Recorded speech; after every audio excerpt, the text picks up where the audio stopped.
And get started. Let's start with questions, Andy. KP, you guys came out and blitzed them with an 11-0 run in that third quarter. Just what was the mentality coming out of halftime, and what let you guys go on that run? I mean, I think we talked about defensively. We felt like we had some miscues in transition. And then, sorry, you told me to touch the mic. I'm so sorry. There you are. And then just like offensive rebounds, I think that we, they had 5 or 6 or something like that, and those are easy buckets, and they're a team that like they see the ball go in and they start raining threes, and all of a sudden like it's a single digit game. So I think for us, we just tried to clamp down on the defensive end, got out in transition, and then just players making plays. Candace, it seemed like everything was working for you guys tonight. Did this feel like a statement game for this team? I mean, I think it's too early in the season for that. I think for us, our main focus is just us and getting better every game. I think we had spurts where we were really, really, really good defensively. And I think that's the side of the ball that can make things easier on the other end. Candace, you look at the stat sheet and it's 6 assists, 3 assists, 5 assists, 8 assists, 6 assists for your starting 5. Just how dangerous is the team when everyone can share the ball so well? I think it's dangerous, just in terms of the way that we play and the way that we can play in the half court, but then also in secondary and in transition. So I think it's great. Like we have, people like KP that run and cut and open up and draw and dish. And so I think it's important for us to, continue to share the ball. I mean, 32 assists tonight on 40 field goals. That says a lot about us, in the way that we play.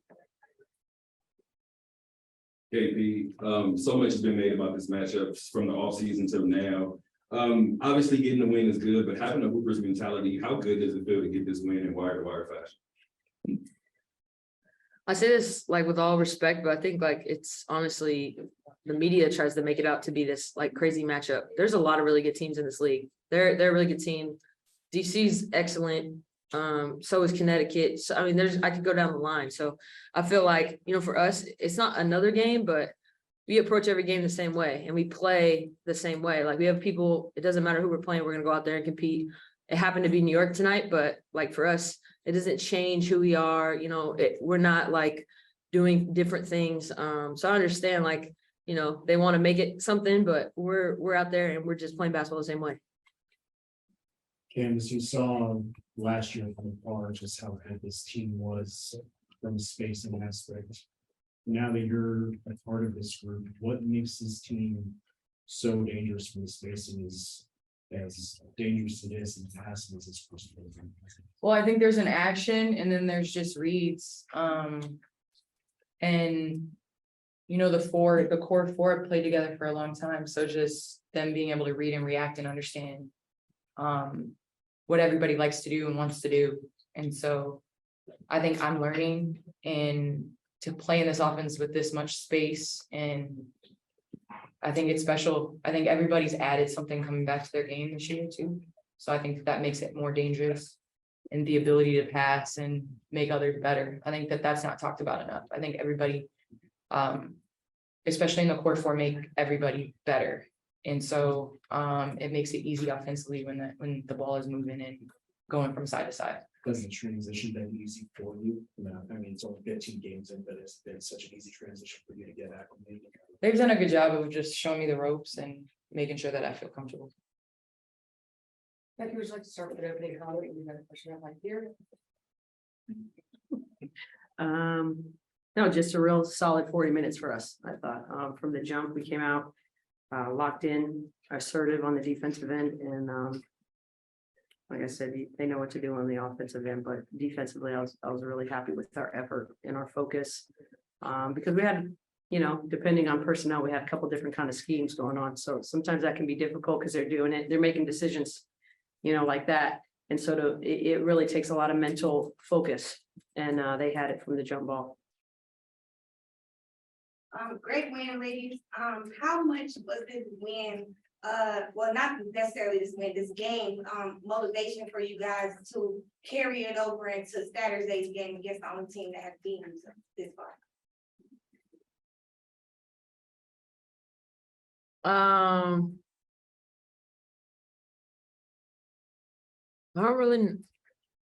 I mean, I don't, we're happy we won tonight, but we know we have another big one on Saturday, so. They should all go out, have a glass of wine, and then we're gonna get back to work tomorrow. That's it. It's the next one up. At the end of the day, yes, we played a great game, but we're in June, right, still. So we're not banking too much on this. Definitely feels better than losing, but at the end of the day, we got a lot of basketball left to be played. We're gonna jump into Zoom, both will go ahead and then we'll go back to Andy and then, yeah. Yeah, thank you. I think Candace, this is for you. I understand what Kelsey's saying, what you're all saying about, hey, there's a lot of good teams, but as somebody who covers the NBA, you know that there's matchups that everybody looks forward to. Do you guys still kind of get that there are a lot of people were looking forward to this matchup, regardless of if you guys were circling it any bigger, and how, I guess, how important you think that is for the league when people are really looking forward to matchups between teams? I've had the pleasure to be a part of a really good rivalry in Minnesota and the LA Sparks, and I think just the excitement surrounding that, I think, elevated the WNBA. Mhm. And I think anytime you have a rivalry and people paying attention, I mean, we had Stewie and Asia on Sports Center in the morning, tuning in, and I think anytime you're able to bring attention, I wish this game was nationally televised. I wish that would have happened. I think that would have brought more excitement to it. Everybody was excited and had to tune into Prime, which is great. But I think in general, just being able to really celebrate and lift these matchups, I think that's what will really increase the viewership and the excitement behind the WNBA. What she's saying is we should have been on every sports bar in America. I imagine to get the Prime deal, they had to give them certain games, is probably what I think happened. But Becky, if I could ask you this question. Ever, Michael. What's that? No, I'm not trying to be difficult. We're very happy to be with Prime. So Strong. Very happy. but Coach, you talked I know you talked about defense, but to ask you another offensive question, when I look at this team with, I think, 32 assists and 7 turnovers, I don't know it can get much better than that. Is that something you just kind of expect now from this group? I mean, traditionally, this is a group that, takes care of the ball, and we can get ahead of ourselves sometimes because, when you're playing with great passers, a lot of times they see stuff that you might get popped in the head or somebody else might not see it, but when you're playing with great passers, it's really fun to play with great passers. And so for us to get out and move the ball and share the ball, and I think everybody's held, you can ask them, but to the same accountability point of if you're open, shoot it. And if you're not, you move it. And when we shoot open shots, we're going to shoot a good percentage. So that's driving the paint. You have space. It's kick out threes. It's a lot of moving parts. But I think we play a fun style for them and for the fans. And as does New York, really. I mean, that getting up and down, people like to play that way. Shooting a lot of threes. So I think it's just a fun way to play. And when the ball gets popping and everybody is happy with their teammate success, I think that is contagious. Anybody have one last one for the players before we let them hit the wine bar? Oh. Players going once, twice, 3 times the lady. Ladies, you may go. Thank you. Andy? Becky, I do have a defensive question. You guys held Sabrina in the next group at 7 points, Nigel Laney to 3. How important was that, and the job that Kelsey did really on Sabrina?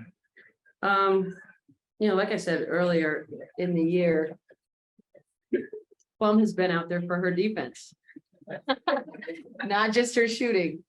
So we've been giving her tougher assignments, and a lot of it is just in her DNA to be competitive. She takes a lot of pride in stopping her man. And so she's drawing tougher assignments. Conversely, there's some other matchups that we've liked traditionally in the past. with like Jackie guarding Vandersloot, we liked that when she was in Chicago. So some of it is a little bit of game planning, yes, but also personnel based on how we match up with these superstars. I think we've got New York waiting outside. Perfect. Thank you. Yeah. We'll ask it tomorrow.